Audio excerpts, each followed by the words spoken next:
Hello everyone, আসসালামু আলাইকুম। Welcome back to my channel Tonni's daily blog. আশা করি যে যেখানে আছেন আলহামদুলিল্লাহ আল্লাহর রহমতে ভালো আছেন। আমরাও আলহামদুলিল্লাহ ভালো আছি। এই ব্লগটা ছিল গত কয়েকদিন আগের। এই যে আমি রেডি হয়ে নিলাম, সাথে বাচ্চাদেরকেও রেডি করে নিলাম একটু সন্ধ্যাবেলা বের হওয়ার জন্য। বাচ্চারা তো মহা খুশি যদি শুনে যে বের হতে পারবে, ঘুরতে পারবে তাতেই। বের হলাম আর কিছু জিনিসপত্র কিনে নিয়ে আসলাম। এগুলোই আজকের ভিডিওতে আপনাদের সাথে শেয়ার করব। যেহেতু আমের সিজন শেষের দিকে কিছু আম কিনে নিলাম এবং কিছু টুকিটাকি জিনিস বাজার করে নিয়ে আসলাম। এই যে এগুলো কিনে নিয়ে এসে বাসায় চলে আসলাম, আর এখন আপনাদের সাথে কি নিয়ে আসলাম তাই দেখাচ্ছি এবং শেয়ার করছি। আমার ভাত তরকারি ঢাকার যেই প্লাস্টিকের ঢাকনাগুলো এগুলো নষ্ট হয়ে গিয়েছিল, তাই আমি এখানে কয়েকটা ঢাকনা নিয়ে নিলাম। আর হলুদের গুঁড়িও শেষ হয়ে গেল, তারপর একটু হলুদের গুঁড়ি নিয়ে আসলাম।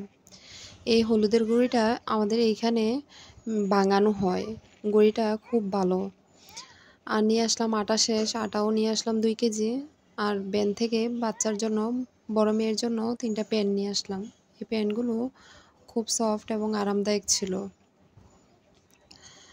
আর আমি এখানে যেহেতু একটু সেলাই কাজ করি, তাই সেলাইয়ের জন্য এটা এই যে পায়জামা প্যান্টে লাগানোর জন্য যে রাবার, ওই রাবার ইলাস্টিকটা নিয়ে আসলাম। আমার জন্য 2টা ছোট কাঁকড়া প্যান, আর কাপড় কাটার জন্য যেই চকগুলো লাগে ওইগুলো 2টা চক নিয়ে আসলাম। আর আম যেহেতু শেষের দিকে, তাই এখানে আমও নিয়ে আসলাম। আর এই ভিডিওটা হচ্ছে তার পরের দিন সকালবেলার। পরদিন সকালবেলা বানিয়েছিলাম পাকন পিঠা। আপনাদের এদিকে কে কী পিঠা নামে চিনেন তা অবশ্যই কমেন্টস করে জানাবেন। এই পিঠাটা খেতে খুব মজা হয়, যদিও আমার পিঠাটা পারফেক্ট হয়নি, তারপরেও চেষ্টা করেছি বানানো। কেননা এখন তো আর সেই আবদারের জায়গাটুকু নেই, নিজেই চেষ্টা করে খেতে হবে। এই যে পিঠাগুলো আমার বানানো হয়ে গেলে এখন আমি গরম তেলের মধ্যে দিয়ে দিচ্ছি এবং লাল লাল করে খুব সুন্দর করে ভেজে নিব। আমি পিঠাটা বানিয়েছিলাম মুগ ডাল দিয়ে। মুগ ডাল, মসুর ডাল বা বুটের ডাল, যে ডাল দিয়ে বানান না কেন এই পিঠাটা খেতে কিন্তু খুব মজা হয়। যারা পারফেক্টলি বানাতে পারে তারাই জানেন এই পিঠাটার স্বাদ এবং মজা কত। এই যে আমি উল্টে পাল্টে পিঠাগুলো ভেজে নিচ্ছি। আমি তো কখনো এই পিঠা বানাইনি। যখন ইচ্ছে হতো তখন মায়ের কাছে আবদার করতাম, কিন্তু এখন তো আর মা বেঁচে নেই, তাই নিজেই চেষ্টা করলাম যেমনটাই হোক বানিয়ে খাওয়ার জন্য।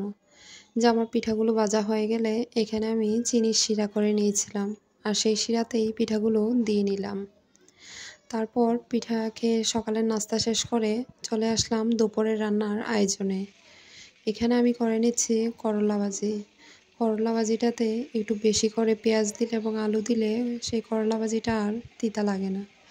অনেকেই শুনি তিতার জন্য করলা ভাজি খেতে চায় না, কিন্তু এভাবে ভাজি করলে খুব ভালো হয় এবং সেরকম তিতাও লাগে না। মেয়েদের তো আর অবসর বসে থাকার কোনো সময় থাকে না, সারাদিনেই তাদেরকে কর্মব্যস্ত থাকতে হয়। কিছু না কিছু কাজ তাদের হাতের নাগালে থেকেই যায়। তাই সেই রকমভাবেই সকালের নাস্তাটা সেরে দুপুরের রান্নার আয়োজনটাও করে নিচ্ছি। এই যে এখানে আমি করলা ভাজিটা রান্না করে নিচ্ছি, একটু হলুদ দিয়ে নিলাম। অনেকেই হলুদ ছাড়া সাদাও ভাজি করে খান, কিন্তু আমার কাছে হলুদটা দিলেই ভাজিটার কালারটা এবং দেখতে খুব সুন্দর লাগে, তাই আমি একটু হলুদ দিয়ে আবারও নেড়েচেড়ে রান্না করে নিচ্ছিলাম।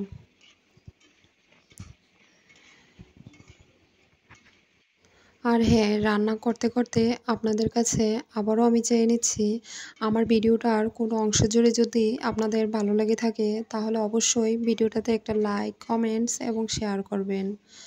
আর যদি আর একটু ভালো লেগে থাকে তাহলে চ্যানেলটাকে সাবস্ক্রাইব করে যাবেন। হ্যাঁ, আমি অবশ্য অন্য কন্টেন্ট ক্রিয়েটর বা ব্লগারদের মতো সুন্দর করে ভয়েস ওভার বা সুন্দর করে ভিডিও এডিটিং করতে পারি না, কিন্তু আমি যেহেতু নতুন, অবশ্যই চেষ্টা করছি সবার মতো সুন্দর করে ভিডিও দিতে এবং সবার মনের গহীনে পৌঁছাতে। এই যে আমার করলা ভাজি রান্নাটা হয়ে গেল, তারপর আমি এখানে রান্না করে নিচ্ছি কচুর ছড়া বা কচুর গাঁটি দিয়ে মাছ। এই কারণে আমি এখানে পেঁয়াজটা একটু ভাজা হলে সব মশলা দিয়ে মশলাটা কষিয়ে নিব। আমার কথায় যদি কোনো ভুল ত্রুটি থেকে থাকে বা আমার কথা কোনো ভুলের কারণে আপনাদের যদি ভালো না লাগে, তাহলে ক্ষমা সুন্দর দৃষ্টিতে দেখবেন। আমি যেহেতু প্রথম ভিডিও দিচ্ছি, আমার একটু কাঁপা কাঁপা কণ্ঠ এবং একটু জড়িত কণ্ঠে ভয়েস ওভারটা দেওয়া হচ্ছে। এই যে আমার মশলাটা খুব ভালোভাবে কষানো হয়ে গেল, তারপর আমি এইখানে কচুর ছড়াগুলো দিয়ে নিলাম। ছড়াগুলোকে আমি আগে থেকে একটু হালকা হলুদ দিয়ে লবণ দিয়ে ভাপিয়ে নিয়েছিলাম, কেননা কচুর ছড়াতে অনেক গলা ধরে। তাই আমি আবার এখানে একটু হালকা তেঁতুলও দিয়েছিলাম, যেন গলায় না ধরে। বাচ্চারাও খাবে, আমরাও খাবো, সেই কারণে। ছড়াগুলো একটু সিদ্ধ হওয়ার জন্য আমি এখানে একটু বেশি করে ঝোল দিয়ে নিলাম। দিয়ে আমি তেলাপিয়া মাছ দিয়ে তরকারিটা রান্না করে নিব।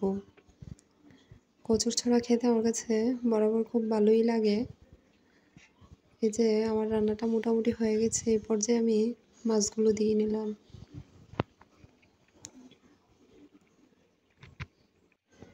যেহেতু ভিডিওটা বা চ্যানেলটাই হচ্ছে লাইফস্টাইল বা ডেলি নিত্য নতুন কাজের ব্লগ বা ভিডিও শেয়ার করার চ্যানেল, তাই আমি আমার সারাদিন কী করি না করি, যদিও সারাদিন কী করি না করি সব কিছু তার ব্লগে তুলে ধরা যায় না, তার মধ্যে থেকেও কিছু কিছু অংশ আপনাদের সাথে শেয়ার করার চেষ্টা করি। এর মধ্যে রান্নাবান্না টুকিটাকি কাজকর্মই আপনাদের সাথে শেয়ার করতে চেষ্টা করি।